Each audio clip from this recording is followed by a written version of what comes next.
Good afternoon, Eastern Standard Time. If you're watching this, you're checking in. I'm going to do a quick video on a recap of my journey toward healing. I gotta be quick because I've only got 5 minutes of recording on my phone because it's shit. My journey started when I was first self-aware. I have never had self-worth. I treated myself like I was disposable. I've self-harmed. I've attempted suicide. I have hurt others because when you hate yourself, how can you respect others? Some of those people I've hurt have forgiven me, and some haven't. And that's something I have to live with.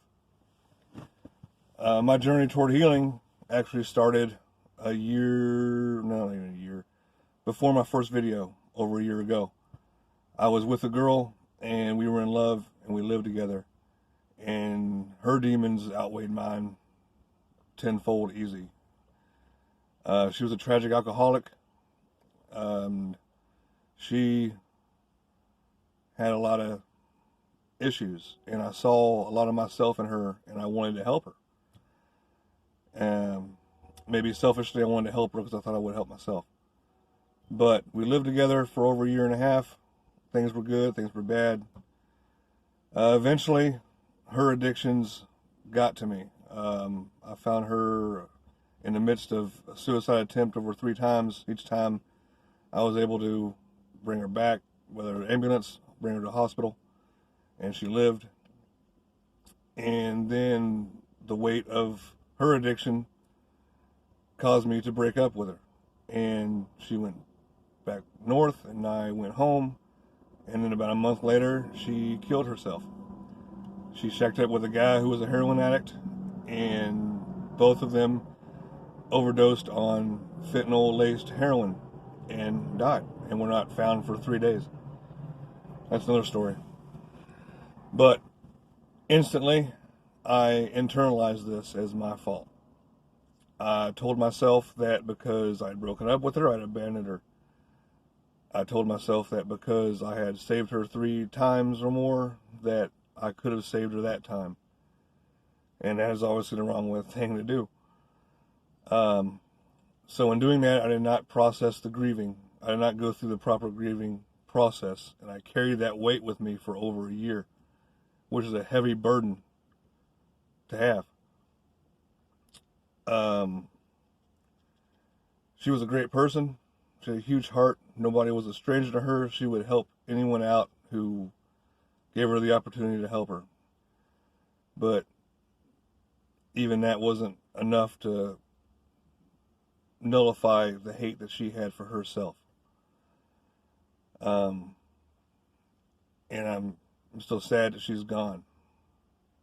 I want to say that I've come to realize recently that it is not my fault that she died. She was an addict, and she was suicidal, and she was, amazing person, but it was not my fault. I thought that I was responsible for her, but I really wasn't. She was her own person, and she knew what she was doing. And even if I had been there, she would have repeatedly attempted suicide. And not every time I would have been able to find her. And, I also want to put out that if you have this affliction, killing yourself is not the answer. Killing yourself only guarantees that things won't get better.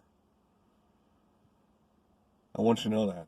You don't have to live for other people, knowing that they're going to grieve for you, because they will, and people will be devastated that you're gone. You need to live for yourself.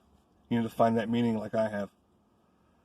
It's not an easy process. Through a lot of therapy, through a lot of medications, I've come to the realization that I have self-worth, and I am worth it, and I am, glad to be here every day. I'm glad to wake up every day. And that's something, that's a huge victory for me, and it can be a victory for you as well. You can do it. But back to the main point. So I have like 15 seconds left. You got to keep on keeping on. I understand now that it was not my fault. That's a huge thing.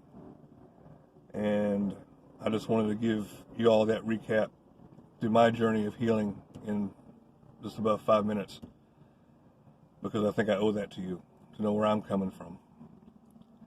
I want you all to take care of each other. I want you to love each other. I want you to understand that you are worth being here. And there are people that love you. And if you're watching this, you're checking in.